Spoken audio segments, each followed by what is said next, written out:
Okay, 1967 Ford 120 garden tractor. It's going to be the next restoration project. Going to try to video record this one the whole way through. It was a complete running tractor.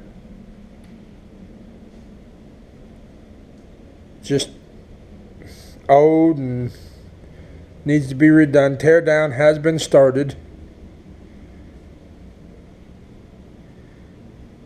Everything is complete.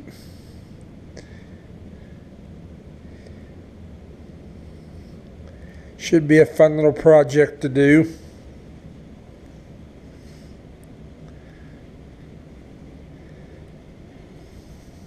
Picked it up from an old man. He bought it brand new. It was sitting in his barn. I gave him $50 for it. I figured that was a good enough price for another restoration project.